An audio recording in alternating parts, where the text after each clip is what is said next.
It's Cricbuzz Chatter, Adam Collins and Michael Vaughan. Stumps, day 4, a wet day. We've taken refuge under the shelter here rather than being on the ground. An unexpected day in many ways. We didn't think they'd get on when we arrived this morning. 101 runs scored by Australia, who did consolidate. They did lose Marnus Labuschagne on 111 to Joe Root, of all people. England still require 5 wickets tomorrow on a day that might be like this one. Yeah, I mean, I want to know what happens to all these forecasters, these weather people that told us that there'd be no chance of any play over the whole weekend, no chance particularly on day 4 at Old Trafford. But yeah, do they get dropped for the next Test match because they've had a stinker? Yeah, I think if you'd have said to England at the start of the day's play, Marnus would be out tonight, even though they've scored 100 runs. Australia, it's just getting wickets. They have to get the wickets, and if they have to chase 50 or 60 tomorrow, inside, even if it's a 60 or 70 run chase in 6 or 7 overs, England will get those runs. I'm pretty sure. It's about the wickets. It's been dramatic again though, because Ben Stokes, umpires, you can't bowl your seamers. Jimmy Anderson bowling 81 miles an hour obviously is a threat when Mitchell Marsh is getting on that front foot. All right, he had to duck and weave a few, and Marnus was playing great, but these umpires these days just fear the bad light. Joel Wilson had sunglasses on at the time that he said it's too dark to be able to bowl your seamers, but they had to turn to the spinners. In the com box you could hear people saying, oh, you know, why are they bowling spinners? Australia's scoring too fast. Well, they had to stay out there because they had to get wickets. They got the key one with Marnus Labuschagne, who I thought played absolutely beautifully. It felt like it was like split in two, that session. With the not old ball early on, it was doing nothing. Anderson, Wokes could not get the ball moving around. Wood wasn't as effective as he typically has been in the series, albeit after whacking Labuschagne on the finger. It was when the umpire said you can't bowl pace anymore that Joe Root came into his own, bowling arm balls like he was a relic, a throwback to a bygone era. Who bowls arm balls anymore? Well, Joe Root does. Down the edge at one point, went through the cordon, then eventually picked up Marnus with one of those. But yeah, Labuschagne, for the most part, played in a tempo or in a fashion that took him to the best in the world, number 1 in the world a couple of years ago. Yeah, I mean, I thought he played great. I think he's found it difficult on this tour, and whether that's just rhythm, not seeing the ball out of the hand of the bowler as well as he has done in the past, whether the mindset here at Old Trafford or the pitch was better for his style of play, I'm not too sure. But from what I saw a player out there with a rhythm of looking to score. He played beautifully on the onside against the seamers, and he danced down to the spinner Joe Root, smashed him into the stand a couple of times. I look at Marnus Labuschagne and all players really, when they're looking to score and be busy, they look like they're going to bat for a longer period of time because their mindset is more in terms of positivity. The feet move better. They're looking at the ball closely because they're looking to score. When you have that just subconscious negativity of looking to just bat time or bat to survive, I don't think he studied the ball quite as sharp. And I just thought Marnus, and it might just be that. It might be here at Old Trafford he played great in the first innings and had a lapse of concentration. In the second, it might be just something like he studied the ball just that little bit longer and for that split second tighter, and that's allowed him to play in the way that he did. The ball didn't do a great deal. There wasn't a deal of swing, there wasn't any seam, but his rhythm and his balance and his position at the crease looked the Marnus that I've seen over the last 4 or 5 years, particularly in Australia. His second 100 away from Australia. When you think of a great player that he is, he'll want that tally to keep going up and up because he's too good a player just to be kind of known as he just gets runs in Aussie against the Kookaburra.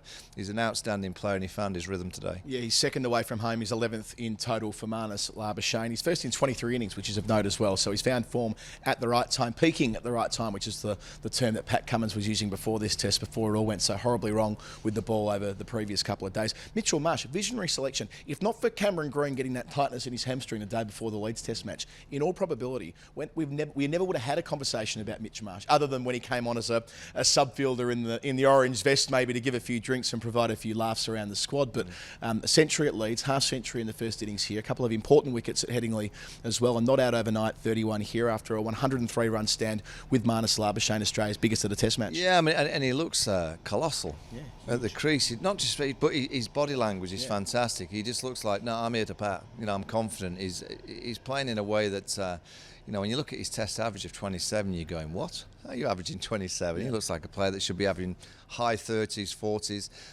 I actually said before the series, like a month before, and everyone thought I was taking the mick. Someone said to me, how do you think about Australia? I said, well, Mitchell Marsh could open the batting. That gives them an extra bowling option. Right-handers against Broad and Anderson. I think they prefer to bowl to left-handers.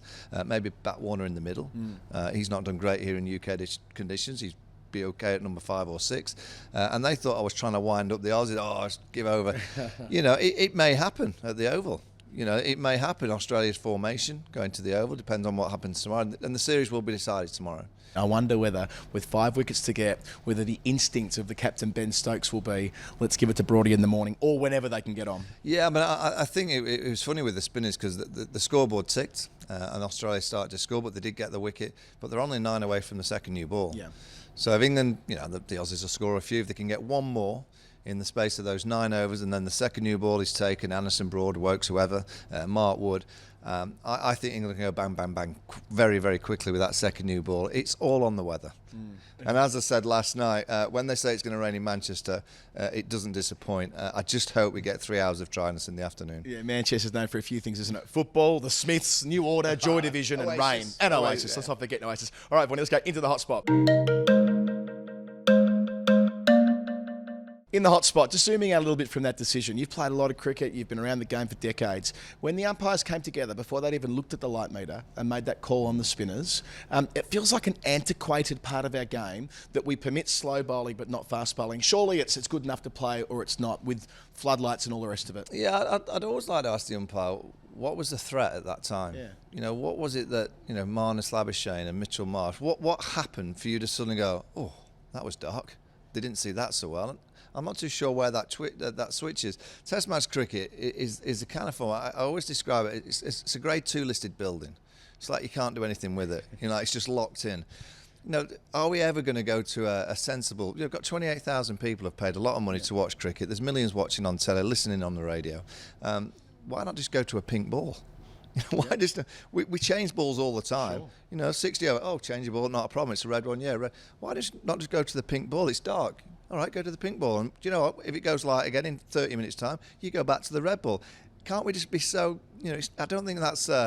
You know, I don't think I'm a rocket scientist at all. You know, I'm not creating something incredible. Just go, right, it's a bit dark for the seamers. There's a pink ball, and we've got a batch of pink balls that are across the 10 overs, 20 overs, 30. It's 60 overs. There's a 60-over-old pink ball. Bowl with that until the light comes better. Yeah, we're on a unity ticket there. We've developed a ball in the game to play under floodlights. How is it possible that we're not considering the pink ball yet? Probably a question for another day. All right, let's press fast forward. Pressing fast forward, just the psychology of the England dressing room overnight. We spoke a bit about Pat Cummins 2 nights ago and how they would respond to that. How is Stokes getting them ready to go out there? And I suppose making sure they don't snatch at it tomorrow, that they don't force a bit too hard, because that can often be when it gets toughest bowling at the tail. Yeah, it can. I think if they're patient and, you know, I think the spinners can do a good job to start with. 9 overs to go to that second new ball. I think you can get one with the spinners. I thought Cameron Green looked very iffy against the spinning ball. Look, I think if England get 3 hours of cricket, they're going to win the game. Yep. You know, I don't think there's any question that second new ball will certainly do at least 1 or 2 tricks. You know, I don't think England will panic. They don't seem to be a team that panics at all. If they have to chase 50 or 60 runs, I think they can get that in 6 or 7 overs. I genuinely feel that whatever they're asked to chase, if they're asked to chase anything, it's not the number that they chase that worries me, it's the weather. The only thing that worries me on day 5 here at Manchester is the rain. And if the rain comes heavy and that yellow weather warning is bad, that's it. This England side deserve to go to the Oval 2-all. They've played tremendous cricket here. Throughout the Ashes series, they've played such exciting cricket at the start. They just had two or three moments that were just a little bit too basbally, and it allowed Australia into obviously those games, and they ended up going 2-0 down. But the series deserves it a 2-2. It deserves the kind of talk for the next few days that this could be the greatest ever Test match series, and I just hope the weather doesn't spoil it. I've got a sense that it won't. I think we're in a great series, and usually when you're in great series, you know, great things. It'll probably go right down to the wire, and it'll probably need England needing 60 off 7 overs, and Ben Stokes will be out there. It's just got that kind of feel of the game, the series. I just hope England win, because I want to go to the Oval 2-all, because I've never ever commentated in my life. I don't think you have either way. It's been 2-all with 1 to play, and the whole world will be talking about Test match cricket. It'll be great for the series. Beautifully summed up. Let's hope the cricket gods are with us on day 5 at Manchester. We will be. Michael Vaughan, Adam Collins. Till then, night.